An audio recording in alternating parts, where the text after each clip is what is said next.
Like an age-old dream becoming a reality. A local inventor has discovered a way, hear this, to use water to run your car. It's a major breakthrough that will no doubt make motorists happy. And as Ralph Robinson explains, the Pentagon is also showing lots of interest in this project. Water has always been considered a precious commodity, but Stan Meyer's invention may make it even more valuable. He has developed what's called a water fuel cell. It has taken the place of his old gas tank. The water fuel cell breaks down water molecules into oxygen and hydrogen. The hydrogen is used to run his dune buggy. I don't care if you use rainwater, well water, city water, ocean water. If you don't have any fresh water, go ahead and use snow. If you don't have any snow available to you, then use salt water because there's no adverse effect to the fuel cell.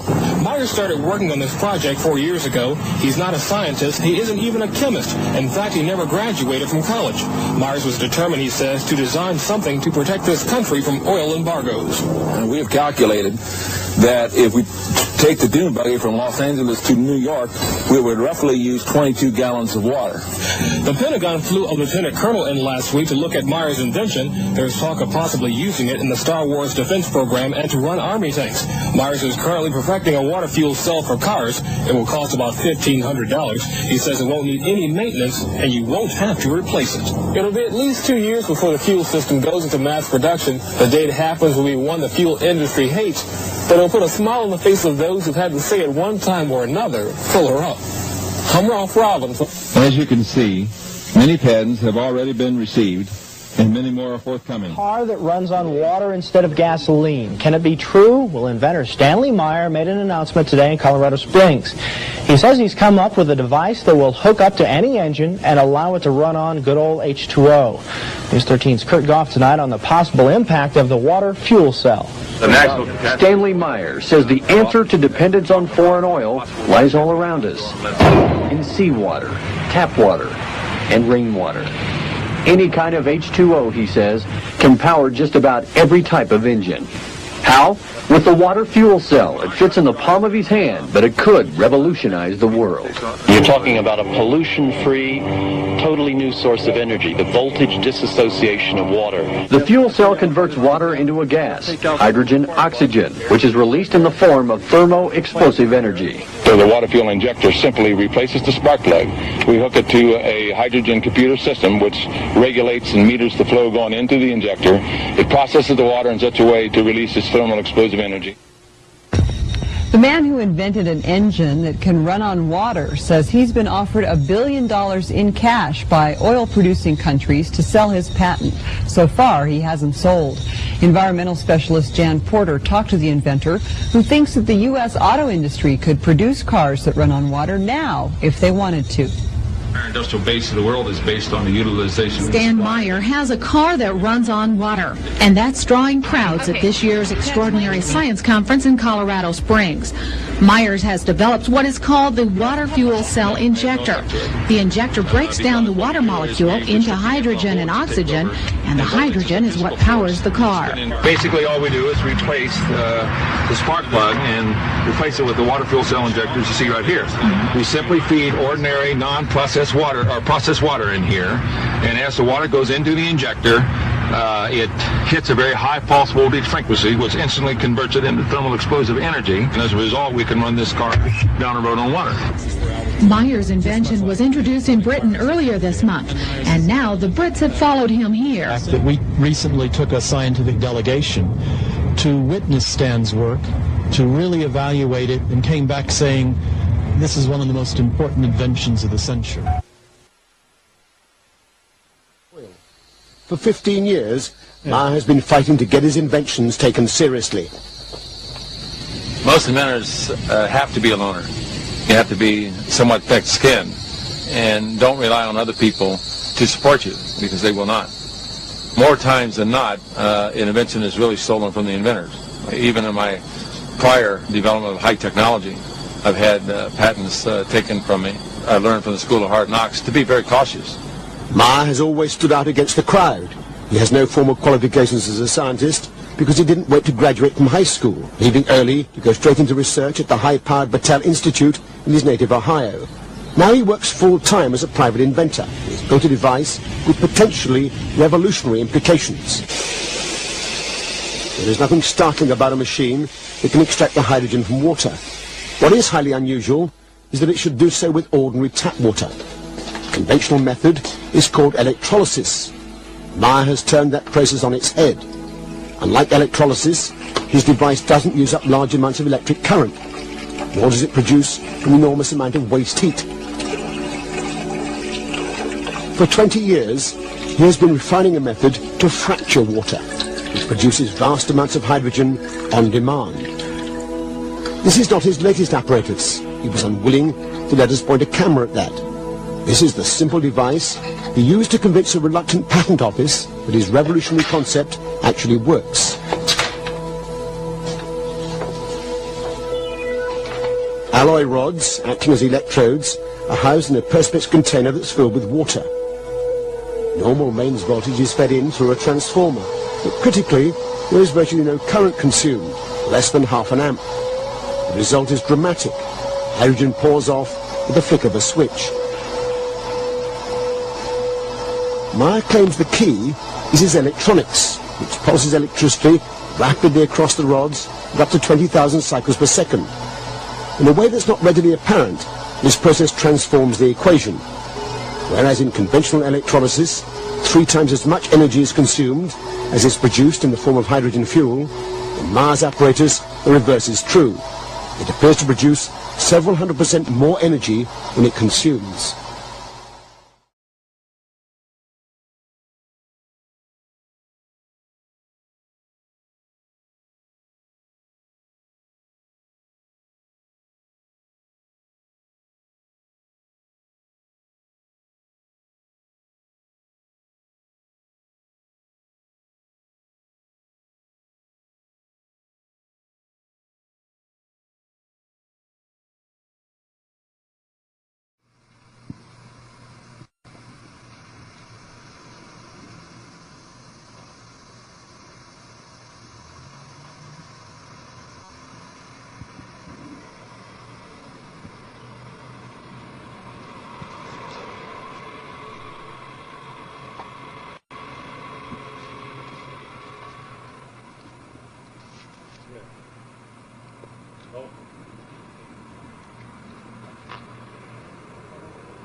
Just explaining how this thing Okay, go ahead. does.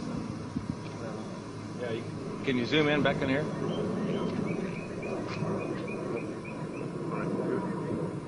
Are we on? Okay. Yeah. Okay, now this is the hydrogen computer system, which was designed in order to be able to process the fuel, to produce the hydrogen gas from water and do it economically and be able to control its firing, go in the engine to allow the Volkswagen engine to run off of hydrogen. There's a lot engineering design that went into this, even though that this is our systems engineering approach. The hydrogen computer system you see here will be miniaturized down to several IC chips, which will allow us to give the economics to apply to a conventional car. Over here, there's very unique design features that had to be developed in order to develop the water fuel cell as a retrofit energy systems to conventional cars. We had to go ahead and develop the laser, what we call the laser distributor, as you see right here, which is put between the conventional rotor cap and that of the rotor assembly. And primarily what this does, this sets up the electronic signals that goes back and triggers the computer system in order to allow the car to run successfully on hydrogen. In order to run this engine off of water, we've also had to learn the ability to adjust the burn rate of hydrogen to co-equal the fossil fuels. We did this by simply now pulling off a portion of the exhaust gas that's coming from the engine, as you see through this tube here, that's going through this electronic regulator that's hooked up to the hydrogen computer. And basically what's happening is that as the ambient air is going into the engine and going through the burning process, it produces the non-combustible gases that retards the speed by which the oxygen atom unites to hydrogen and bring on gas ignition. So by simply using the non-combustible gases coming from the exhaust of the engine, we now modulate and control the speed by which that oxygen unites with the hydrogen and therefore we are adjusting the burn rate of hydrogen to co-equal that of gasoline or fossil fuels or even diesel fuel. And that gave us the number one retrofit capabilities of retrofitting the water fuel cell technology to an existing engine. And we do this electronically. The unit that you see right here, we call this a gas processor. And basically what we're doing is we're ionizing the ambient air gases that is now going into the process. And this allows us to trigger and use the hydrogen fracturing technology and tapping into a higher energy yield coming from the hydrogen. The unit you see right here, this is referred to as a resonant cavity. Water is now fed into the resonant cavity through this water tank, and as such, we now expose the water to a very high intense pulse voltage field and restrict the amps, and therefore the electrical polarization process now allows us to release the hydrogen economically from water. And by attenuating the voltage field, the amplitude of the voltage field, we now can control the rate of the production of the hydrogen gas on demand. So this is what's referred to as a constant demand generator. We also now extend or allow the voltage amplitude to increase even to a higher level and allow the water atoms to go into an ionization state, which gives us the ability even to produce a higher energy yield by producing more hydrogen gas on demand. So the fuel now coming from the water through the electrical polarization process going into resonance meaning that we're actually tuning into the dielectric properties of water, and it allows us to reduce amps down, flow down to minimum, and allow voltage to take over that disassociates the water molecule on demand. And those fuel gases are now coming through this electronic injector system as you see here. So basically we're now feeding the ionized air from the gas processor. We're now also taking the water fuel gases that are now coming from ordinary water. We are now mixing it with the non-combustible gases, the ambient air gases, and regulating those control of the fluid mediums or for fluid mediums. And as a result, now we can tune in and allow this engine to run off of natural water. This system's approach, this particular unit here is referred to as the VIC, or the voltage intensified circuit technology. This is being miniaturized down to a very small, lightweight system. This is demonstrated in our systems engineering approach on the technology that we can apply it to other applications, not only in the transportation area but also in industrial applications. So it's paramount that we would demonstrate and have the technology solved for design engineering, retrofitting to existing energy consuming devices, whether it's being run in an internal combustion engine or a diesel engine or hook it to an industrial process. So all of these design interfacing technology is now being solved. We're in the latter stages of what we call the pre-engineering system, which will now allow us to miniaturize the technology once we're completed on the design applications and take it into mass production. I'll give you a classical example of this. We've also developed from this technology which we call the water fuel cell injector. And basically this injector now is a miniaturized water fuel cell or miniaturized resonant cavity. And this technology now allows us to simply replace, we can bypass this part of the system's approach and now simply replace the spark plug with the water fuel cell injector. And as a result now we can run the water up to the injector, which is now being processed and being exposed to a very high pulse voltage frequency. And as a result, as the water fuel is being going into the system, then the explosion takes place inside the cylinder. Therefore, it makes this an extremely fail-safe operable system. The cord that you see here is strictly hooks up to a very high intensity voltage pulse, and we restrict the amps to cause the electrical polarization process, which in turn the voltage amplitude now takes it and goes in the ionization state to perform the hydrogen fracturing technology. And then in turn the high pulse voltage frequency now allows the ignition of the gases. So therefore we do this electronically. And so this technology has taken us down to the water fuel cell water fuel injector as you see here today, which gives us a very economical way of simply converting and running a conventional car on natural water. So basically what we do is we feed ordinary natural water in here, non-processed natural water. We now feed the ambient air gases being ionized. It's being mixed with the water. And then we mix the non-combustible gases going in the system that regulates the control and allows us now to release the thermal explosive energy from hydrogen and do it on a control means.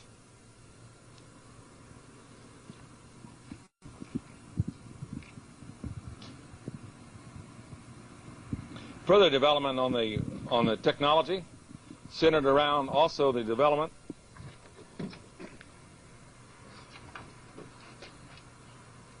of what we call the laser accelerator control. And this had to be developed in order to translate from a mechanical displacement to an electronic displacement in order to allow the hydrogen computer system to produce the gas on demand based on acceleration control. So what you're really seeing with the water fuel cell as it is today is that we have a full system engineering approach allowing us now to use water as a main fuel source to be able to run a conventional engine and run it on water and do it and equal or supersede the performance of a car running on gasoline and diesel fuel. Many people do not realize that when you run a car or truck on either gasoline or diesel fuel, you're actually running it on hydrogen. And all we're doing is using the hydrogen from water. And under the National Bureau of Standards figures shows that when you use water, the energy release is roughly 2.5 times more powerful than that of gasoline. So water is a very powerful fuel.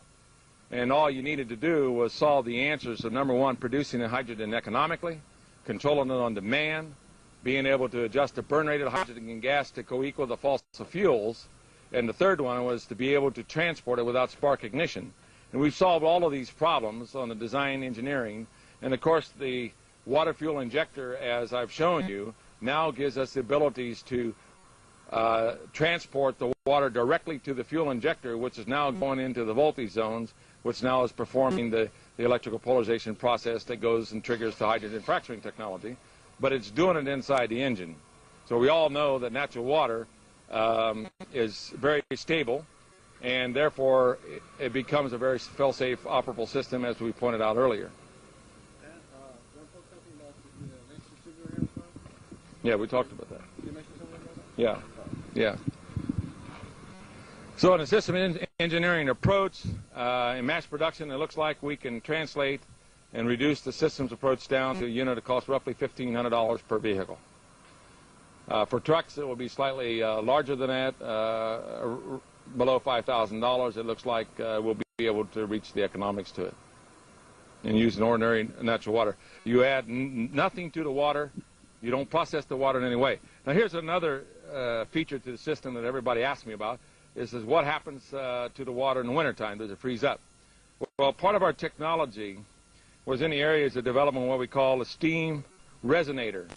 Now, since unlike atoms take on opposite electrical charges, we simply use another part of our technology to restrict the Amps-Law voltage to take over, and therefore we agitate the water molecules, which in turn generates kinetic energy, which in turn heats the water. Now, this is phenomenal in the fact we consume very little electrical energy in order to heat the water. So there are very far-ranging advantages and features to the technology, ranging even in the areas that we now have a way of using voltage and by switching off amp flow and dealing with the environmental control areas. We're developing the technology in the areas of desalination of salt water. Whenever you have a free and abundant energy source like water, it's only limited to the imagination to put it to work. This technology is very applicable to desalination of the salt water, handling of toxic waste chemicals by high pulse voltage frequency and restrict the amps. We now can separate the molecular structure of toxic chemicals and render them useless and safe. It also takes us to the technology of combining unlike atoms that heretofore was not possible under the natural state of covalent link-up. This led us to the development of the EPG electrical generator technology, where we're able to manufacture a magnetized gas that exists at room temperature and enhance the electromagnetic field without increasing mass. So our technology since the time of the era of embargo has been very far-reaching to give us a comprehensive energy source that we literally can use anywhere into the economies and move in a bilateral movement throughout the economies of the world to bring an energy source in. And as I pointed out earlier, the pending energy crisis that's will confront us very quickly. We literally have the ability now of engineering, systems engineering it to mass production very, very quickly, and hopefully be able to stem off this imminent energy crisis that is now occurring. A lot of people are not aware of that Kuwait produces or manufactures the majority of aviation fuel for the world, and it's anticipated, as pointed out earlier, that it's possible as much as 20% drop in aviation fuel may occur within 6 to 8 months.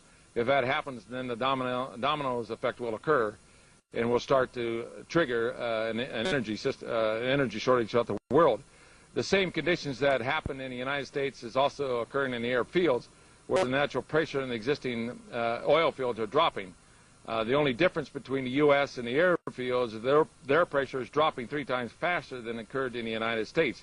You just can't keep pulling the oil out of the ground and expect it's going to be there forever. The hourglass effect is occurring at a more faster rate now on nuclear power plants.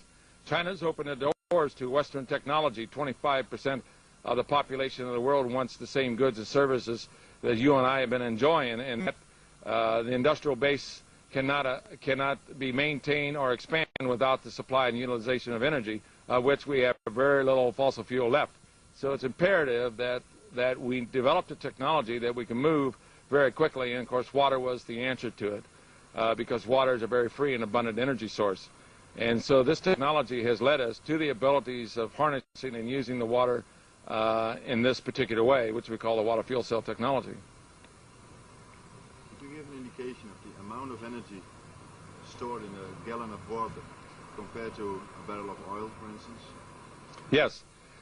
As I pointed out earlier, when you separate the hydrogen and oxygen gases and go into the gas ignition process, its energy release is roughly 2.5 times that of gasoline. Now note the reference is not 2.5 times that of fingernail polish, it's 2.5 times that of gasoline. But in the hydrogen fracturing technology, we have developed a technology, as the Lord has shown me, that by igniting the hydrogen and oxygen gases and setting up a condition by which the water molecule is prevented to form, then we now can tap into a very higher energy yield. And as a result of this, the hydrogen fracturing technology shows that we can release energy up to beyond 2.5 million barrels of oil per gallon of water and do it safely. And as I had shown you earlier, we are now preparing this technology to be retrofitted directly to a jet commander, which we plan not only to fly around the world nonstop around the equator, but turn 90 degrees and go from the North and South Pole. So it's a tremendous amount of energy source. And what we've done is found a triggering process to allow us to release this tremendous amount of energy and do it safely.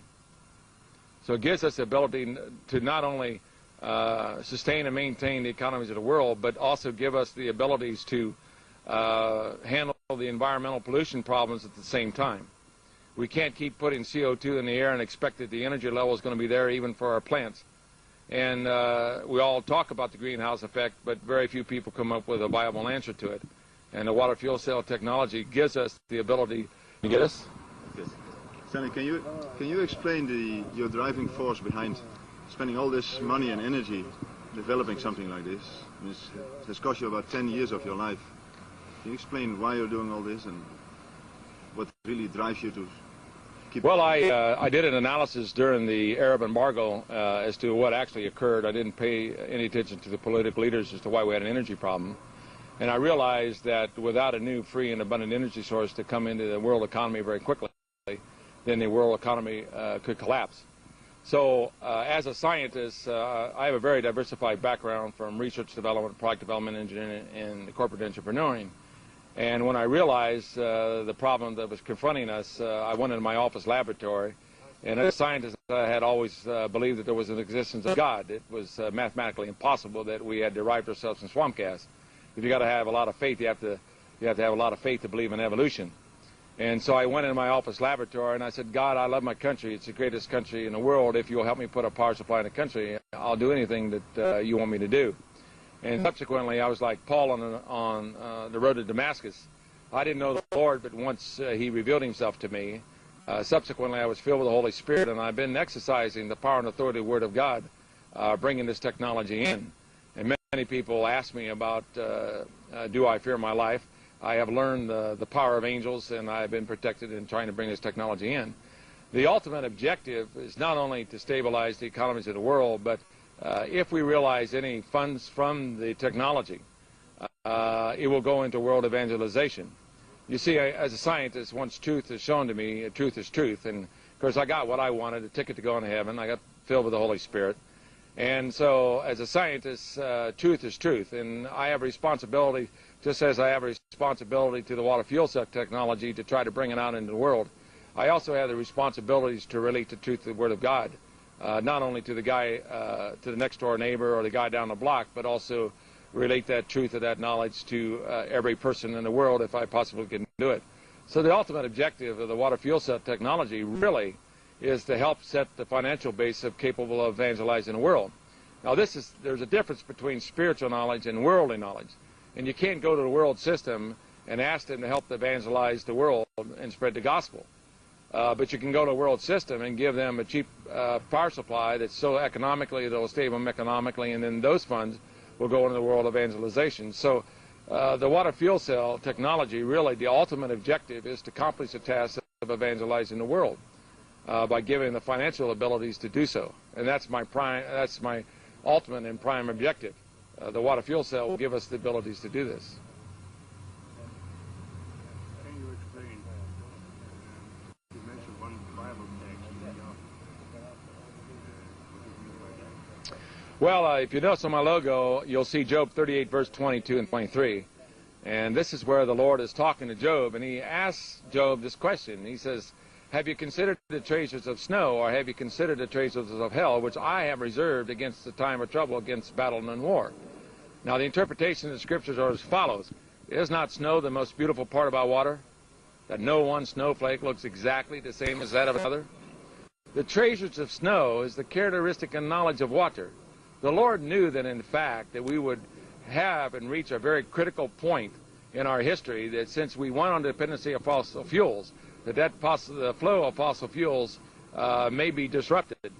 And as a result, the Lord specified that this knowledge of water would come out of time of great trouble. But he also specified that the knowledge would come out prior to two events. Okay, so now that you've heard how the thing functions, you explained your background, why you're working on this thing. What do you think of possible applications, and where do you think this device can be applied, in what scale, and what's the amount of energy we can get out of it? Like you talked before about converting cars, commercial airplanes. Is there any other application you think of?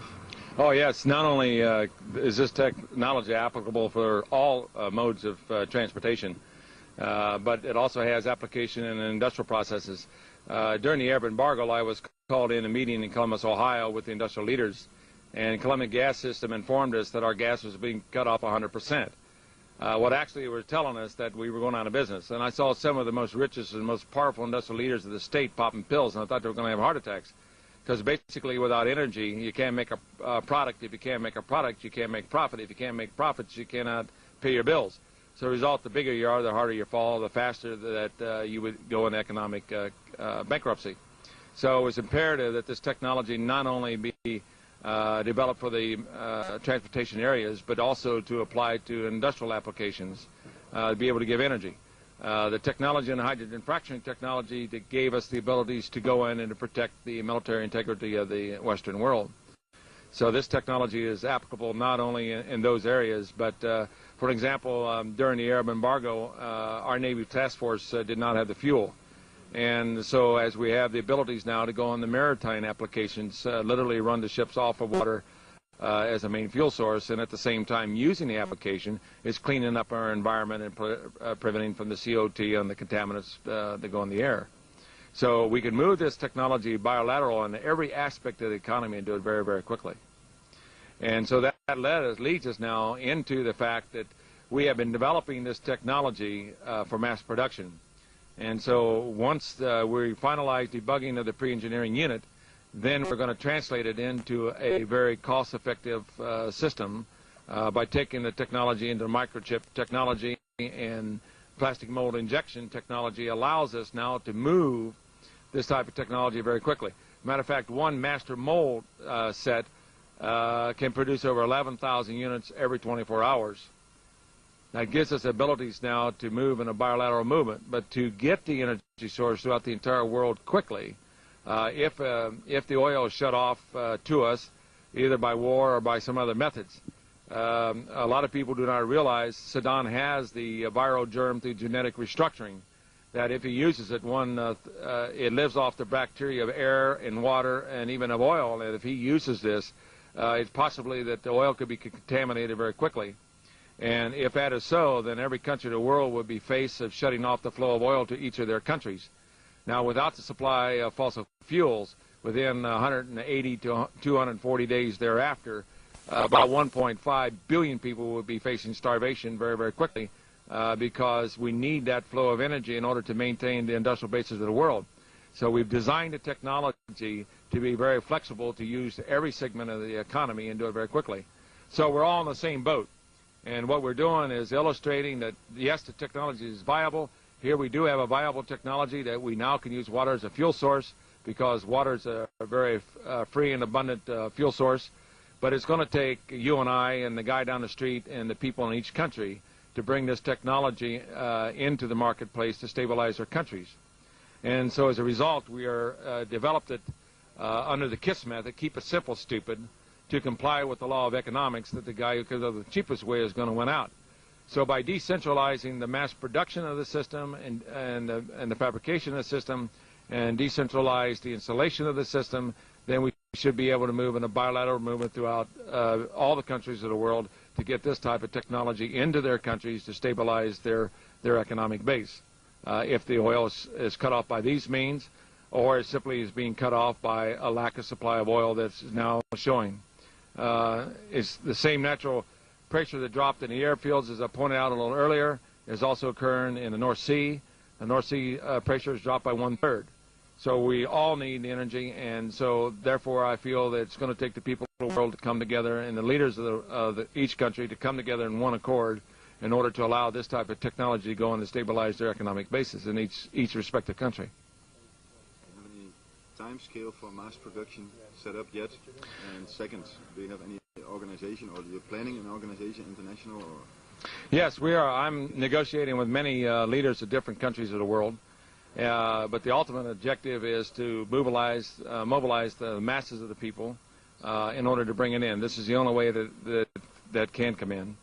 And so as we finalize our debugging of the system and take it into mass production areas, we can do this by simply turning the technology over to many fabricators and people who have certain skills in the machining areas or mass production areas that will allow this type of technology to be produced very quickly.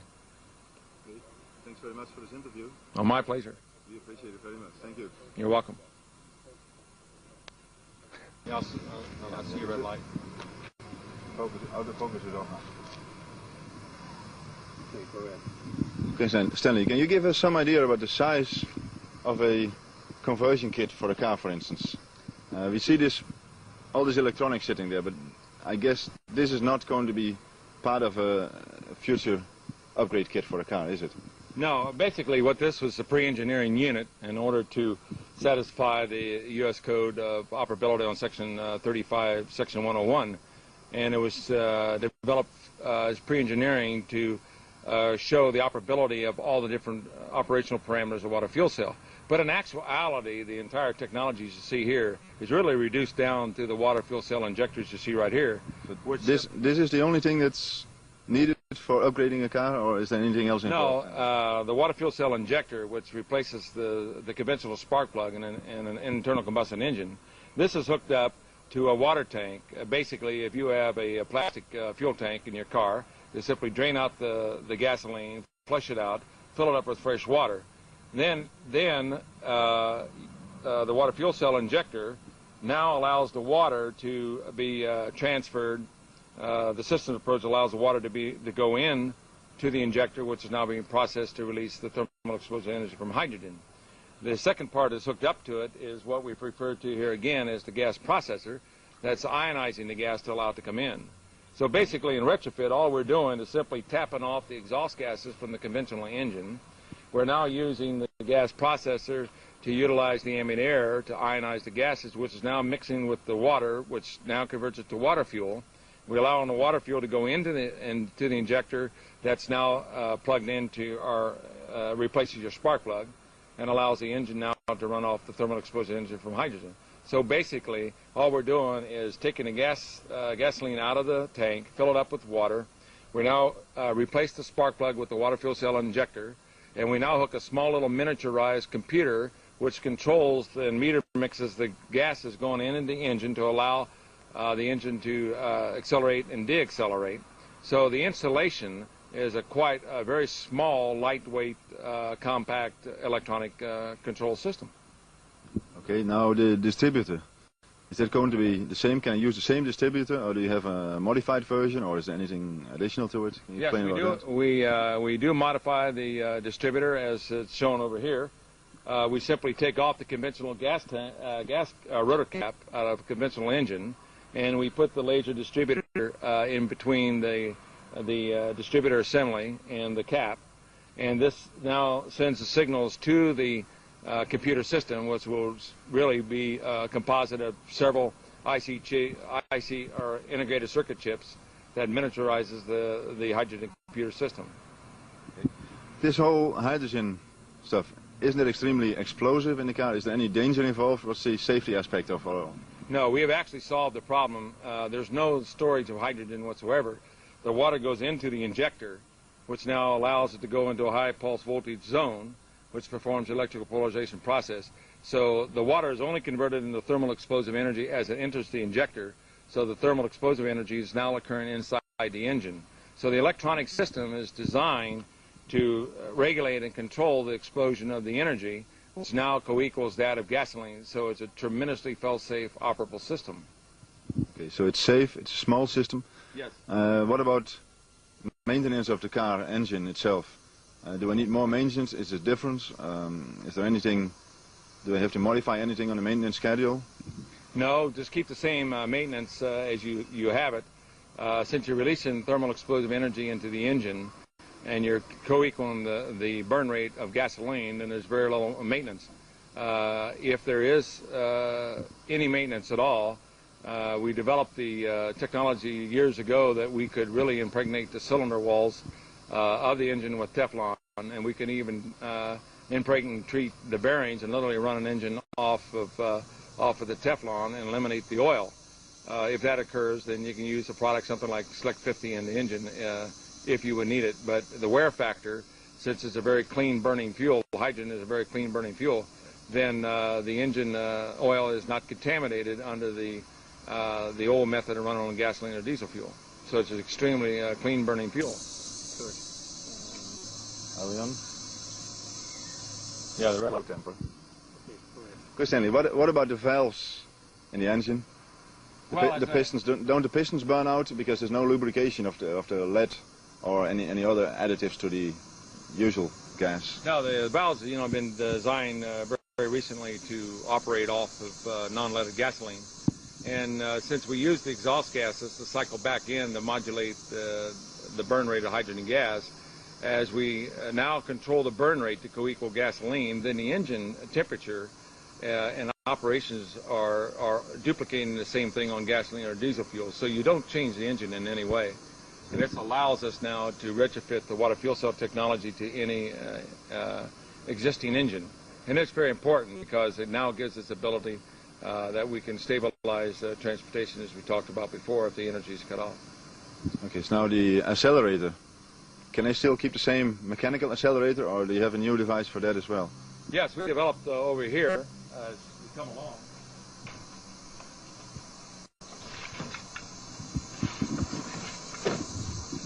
We've developed the what we call a laser accelerator, as you see right here, that simply is attached to the accelerator pedal, and it as you press the pedal down, the gas pedal down, it displaces the mechanical displacement into electrical impulses, which now is fed into the micro-miniaturized computer electronics. So this gives us the abilities now to control the acceleration. This type of technology has given us the abilities to equal or supersede the performance of acceleration and deacceleration on conventional cars that's running on gasoline or diesel fuel. So the hydrogen, being 2.5 times more powerful than gasoline, gives us a tremendous amount of performance over the prior state of the art. It runs very smoothly, and it has a very unusual sensation. Generally, when you're running a car on gasoline, you have this kind of a pause. But when you're running on hydrogen, the way we're doing it, it's a constant acceleration. So it's a extremely very fast responding fuel source that's coming from water. So you're claiming that performance is equal or better as a normal gasoline car? Oh yes, definitely. It'll even start up quicker. In the wintertime, you're dealing with a liquid gasoline or liquid diesel fuel, and you have problems in starting. In cold weather, you don't freeze gas atoms, and so by converting the water into instant energy, gives us the ability to start the engine very, very quickly. When you start an engine in the morning, for instance, how long does it take before you can drive away? Oh, it's an instantaneous startup. Immediately when pulse voltage frequency hits the water, it converts it to the gas, which now produces a thermal explosive energy. So it's an instant type of start. Okay. The electronic circuit interfacing gives us the abilities to control and meter the amount of water that's going in on the start condition as opposed to on a run condition. So the computer automatically adjusts between the start condition and the run condition. So electronically, we have the abilities to adjust for these parameters. And the same as a conventional car, we also have the abilities to adjust for different ambient air conditions going from sea level up into the mountain ranges. So automatically, the electronic circuitry design gives us the abilities to adjust these parameters to give us a very smooth operational performance. But what about air pressure? I mean, when you go up high in the mountains, you don't use ambient air, so it has no influence on the performance of the car. No, if you come over here,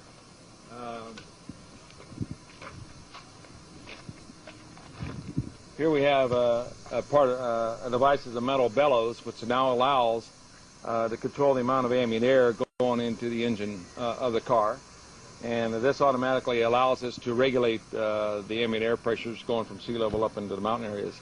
So electronically, these solenoids you see here has sensors that automatically senses the amount of ambient air pressures, and they're automatically electronically adjusted to compensate it for difference of air pressure.